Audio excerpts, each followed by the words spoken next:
प्यारे बच्चों, आज हम हिंदी लोक भारती 9वीं कक्षा का चौथा पाठ, जो कि एक पद्य रचना है, किताबें, यह कविता पढ़ने जा रहे हैं। इस कविता के कवि है जाने माने फिल्म निर्देशक, नाटककार, पटकथा लेखक, गीतकार कवि गुलजार। बच्चों, जी हाँ, ये गुलजार साहब वही हैं जिन्होंने बच्चों के लिए जंगल बुक लिखा है। बच्चों की सीरियल मोगली जो आपने देखी होंगी, इन्हीं की निर्मित है और जिसका गीत आज भी बच्चों के ज़बां पर है। जंगल जंगल पता चला है, चड्डी पहनकर फूल खिला है। यह इन्हीं की निर्मित है। गुलजार साहब के बारे में और अधिक जानकारी प्राप्त करते हैं। गुलजार साहब का असली नाम संपूर्ण सिंह कालरा है। पिता का नाम माखन सिंह कालरा और माँ का नाम सुजान कौर था।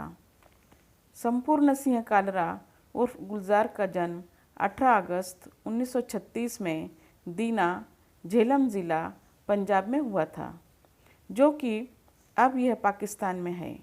जब गुलजार बेहद मासूम और छोटे थे, तभी उनकी माँ का देहांत हो गया। देश के विभाजन के वक्त इनका परिवार पंजाब के अमृतसर में आकर बस गया। वहीं से गुलजार मुंबई चले आए। मुंबई आकर उन्होंने एक गैरेज में बतौर एक मैकेनिक का काम शुरू किया। वह खाली समय में शौकिया तौर पर कविताएं लिखने लगे। इसके बाद उन्होंने गैरेज का काम छोड़ दिया और हिंदी सिनेमा के मशहूर निर्देशक बिमल राय, ऋषिकेश मुखर्जी और हेमंत कुमार के साथ में सहायक के रूप में काम करने लगे। कवि गुलजार को 2004 में भारत के सर्वोच्च सम्मान पद्म भूषण से नवाजा जा चुका है।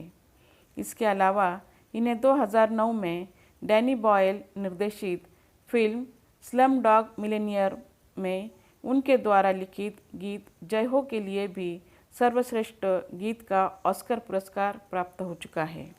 बच्चों, ऐसे महान कवि की रचना आज हम पढ़ने जा रहे हैं, जिसका नाम है किताबें।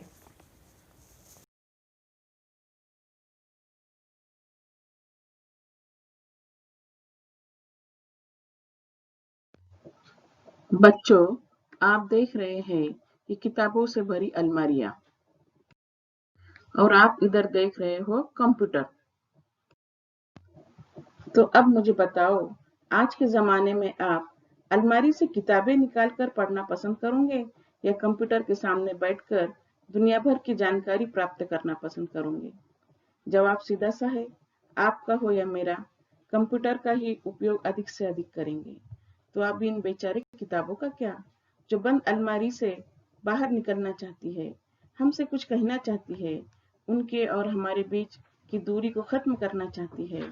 तो चलिए, किताबों का यही दर्द हम गुलजार की जुबानी किताबें इस कविता के माध्यम से समझने की कोशिश करेंगे।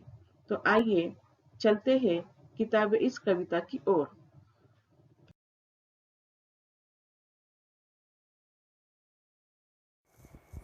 किताबें झांकती है बंद अलमारी के शीशों से, बड़ी हसरत से तकती है। महीनों अब मुलाकातें नहीं होती, जो शाम में उनकी सोहबत में कटा करती थी अब अक्सर। यहाँ पर हम शब्द के अर्थ देखेंगे। झांकना यानी देखना, शीशा यानी कांच, हसरत यानी उम्मीद, कामना, तकना यानी एक टक लगाए देखना, और सोहबत यानी संगत। कवि गुलजार साहब कंप्यूटर के ज़माने में किताबों की पहली जैसी उपयोगिता न रह जाने पर अपनी तीव्र मानसिक पीड़ा का चित्रण करते हुए कहते हैं कि आजकल किताबें अलमारियों में रखने भर की चीज़ हो गई है। उन्हें अलमारी से निकालने की कोई ज़रूरत ही महसूस नहीं करता। बंद अलमारी की ओर देखने पर ऐसा लगता है जैसे किताबें अलमारी के शीशों से बाहर झांक रही हो। वे बड़ी उम्मीद से एक टक लगाए हुए देखती है कि उन्हें कोई बाहर निकाले और पढ़े, क्योंकि अब महीनों गुजर जाते हैं लेकिन उन किताबों से मिलना ही नहीं होता। एक समय ऐसा था जब सुनहरी शाम इन किताबों को पढ़ने में लगा करती थी। शाम के समय किताबों के पढ़ने का मज़ा ही कुछ और था, लेकिन अब अक्सर। कवि आगे कहते हैं कि गुजर जाती है कंप्यूटर के पर्दों पर, गुजर जाती है कंप्यूटर के पर्दों पर, बड़ी बेचैन रहती है किताबें। उन्हें अब नींद में चलने की आदत हो गई है। जो कदरें वो सुनाती थी कि जिनके सेल कभी मरते नहीं थे, वो कदरें अब नज़र आती नहीं घर में, जो रिश्ते वो सुनाती थी। यहाँ पर गुजरना का अर्थ है बीतना, कदरें यानी मूल्य, सेल यानी कोशिका जिन्हें हम पेशी भी कहते हैं। कभी कहते हैं कि कंप्यूटर आने से पहले उनकी शाम किताबें पढ़ने में बीता करती थी, पर जब से कंप्यूटर आ गया है तब से उनकी शामें कंप्यूटर के पर्दे पर ही गुजर जाती है। उसी पर वह पढ़ते लिखते हैं। मनुष्य से दूर होने के कारण किताबें बहुत परेशान हैं। वे बहुत बेचैन रहने लगी है और हालत यह हो गई है कि उन्हें नींद में चलने की आदत हो गई है, अर्थात वो कभी को अब सपनों में दिखाई देने लगती है। इन किताबों से जिन मानव मूल्यों की जानकारी मिलती थी, ऐसे मूल्य जिनके सेल कभी मरते नहीं थे, अर्थात सेल तो एक विशिष्ट कालावधि के बाद मर जाते हैं, लेकिन मूल्य ऐसे हुआ करते थे जो कभी मरते नहीं थे। लेकिन अब तो मूल्य घरों में नज़र आते ही नहीं, जो किताबें रिश्ते नाते सुनाती थी, क्योंकि हम देख रहे हैं कि एक ही घर में रहने के बावजूद आज हर कोई अपने कंप्यूटर की दुनिया में व्यस्त है, जिससे उन्हें रिश्ते संबंध भी जल्द समझ में नहीं आते, क्योंकि उनकी उन्हें आवश्यकता भी महसूस नहीं होती।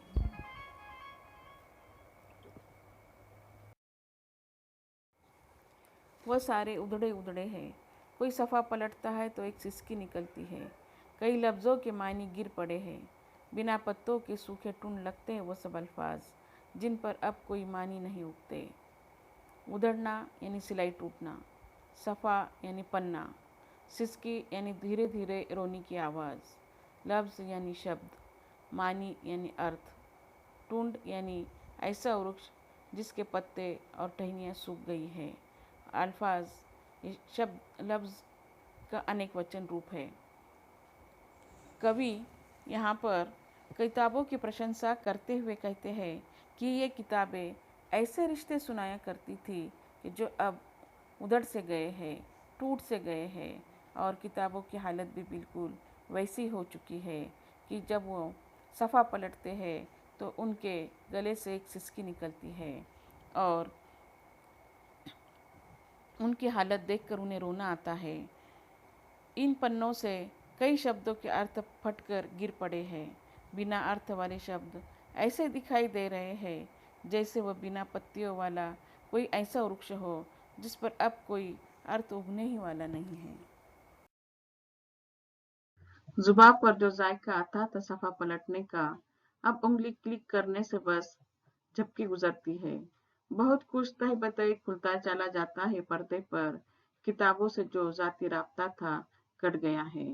यहाँ पर कवि ने पुस्तकों और कंप्यूटर के पन्ने पलटने के तरीकों के बारे में कहते हुए कहा है कि किताबों के पन्ने पलटने से जुबान को एक प्रकार का स्वाद मिला करता था। अब कंप्यूटर पर उंगली से क्लिक करने पर पन्ने पलक झपकते बदल जाते हैं।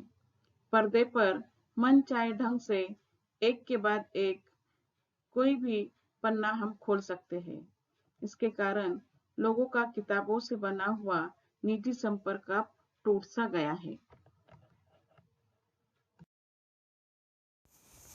कभी सीने पर रख के लेट जाते थे, कभी गोदी में लेते थे, कभी घुटनों को अपने रिहल की सूरत बनाकर। यहाँ पर कवि ने बताया है कि वे कभी किताब को अपने सीने पर रख कर लेट जाते थे, जिस तरह से इस चित्र में बताया गया है आप देख सकते हैं। और कभी किताबों को गोदी में ले लेते थे और बड़े प्यार से पढ़ते थे, और कभी घुटनों को अपने रिहल की सूरत बना लिया करते थे। रिहल यानी किताब रखने का एक लकड़ी का साधन होता है जो आप यहाँ पर देख रहे हैं। तो पढ़ते समय कभी कभी हमारे पैरों को रिहल की तरह बनाकर उस पर किताब रखकर पढ़ा जा सकता था।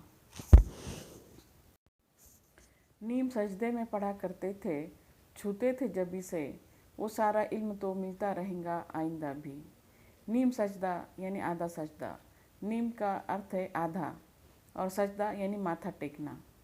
तो कवि कहते हैं कि ऐसी स्थिति में पढ़ते थे, ऐसी पोजीशन में पढ़ते थे कि जैसे नीम सजदे में जाकर किताब पढ़ रहे हो, और कभी उसको बिल्कुल आदर के साथ में जबी से चूमते थे। जबी यानी माथा। अब वो सारा इल्म यानी ज्ञान तो आइंदा यानी भविष्य में भी मिलता रहेगा, मगर वो जो किताबों में मिला करते थे सूखे फूल और महके हुए रुक्के, किताबें गिरने उठाने के बहाने रिश्ते बनते थे, उनका क्या होगा जो शायद अब नहीं होंगे। कवि ने बहुत ही रोमांचकारी अंदाज में यहाँ पर अपने भावनाओं को प्रस्तुत किया है कि कवि कहते हैं कि किताबों में कभी सूखे फूल मिला करते थे। सूखे फूल वे थे जो कभी उनके मित्रों ने उन्हें दिए हुए थे और उन्होंने उसे संभाल कर अपनी किताबों में रखा हुआ था। चंद दिनों बाद वो फूल सूख गए थे, लेकिन उनकी यादें अब भी उनके मन में उतनी ही ताज़ा थी। और उसी प्रकार महके हुए रुक्के यानी सुगंधित चिट्ठियाँ उनकी किताबों में मिला करती थी कि जो कभी उनके दोस्तों ने उन्हें प्यार से दी हुई थी।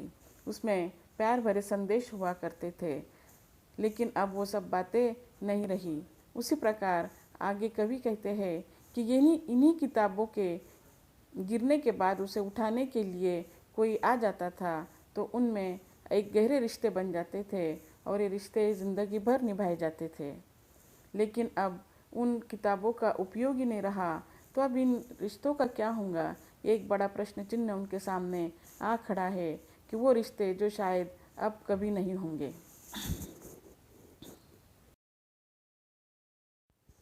बच्चों, यह था संपूर्ण कविता का भावार्थ। यह भावार्थ आपकी समझ में आ ही गया होगा, लेकिन हमें इससे आगे जाकर विचार करना है।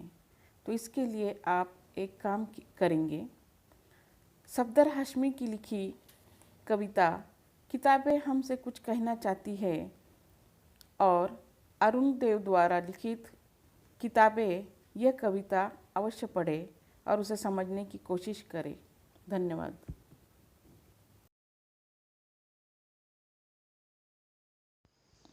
धन्यवाद। मैं Syed Yasmeen, Snehalaya English medium school, Ahmednagar, Maharashtra. आपको यह वीडियो पसंद आया हो तो लाइक करना और सब्सक्राइब करना न भूलें, क्योंकि इससे हमें अगला वीडियो बनाने के लिए ज़रूर प्रेरणा मिलेगी।